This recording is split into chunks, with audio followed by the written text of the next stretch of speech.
Kebebasan bukan tentang teriak sekencang mungkin, tapi tentang merasa tenang dalam keputusan yang kita ambil.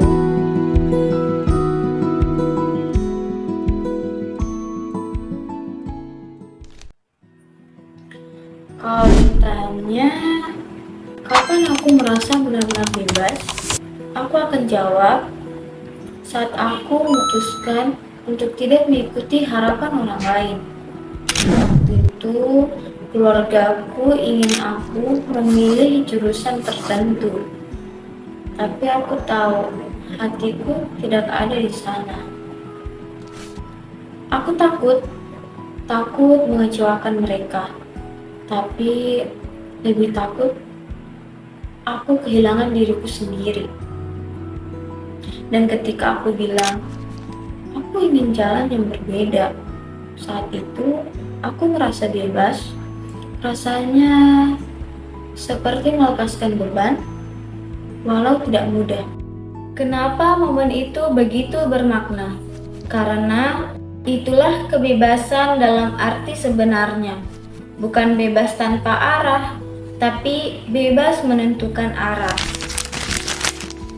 Dalam konteks hak asasi manusia, kebebasan adalah hak dasar. Pasal 19 dari Deklarasi Universal HAM bilang, setiap orang berhak atas kebebasan berpendapat dan berekspresi.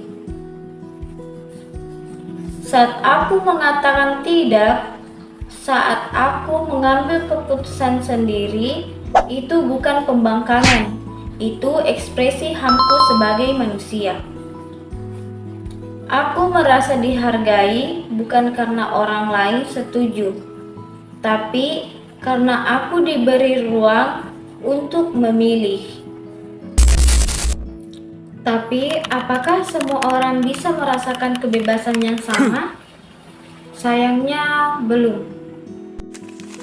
Masih banyak orang yang dibungkam, yang takut bicara karena perbedaan pendapat bisa jadi bahaya. Yang dipaksa menikah, dilarang berpakaian sesuai keyakinan, atau bahkan dikucilkan karena identitas mereka. Apa penghambatnya? Ada banyak.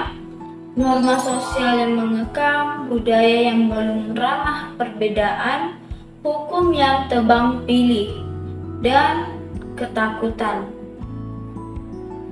Takut akan sanksi sosial, takut dijauhi, takut kehilangan cinta. Padahal hukum harusnya melindungi. Hukum harus jadi pelindung kebebasan, bukan penghalang. Karena tanpa perlindungan hukum yang adil, kebebasan hanya jadi milik segelintir orang.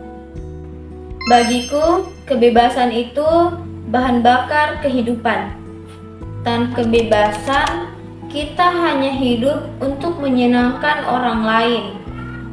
Tapi kebebasan bukan hadiah. Ia perlu diperjuangkan dengan pendidikan, dengan kesadaran, dan dengan hukum yang berpihak pada keadilan. Mari kita mulai dari hal kecil, menghargai pilihan orang lain, memberi ruang untuk bicara, tidak menghakimi. Karena saat satu orang merasa bebas, dunia menjadi sedikit lebih damai.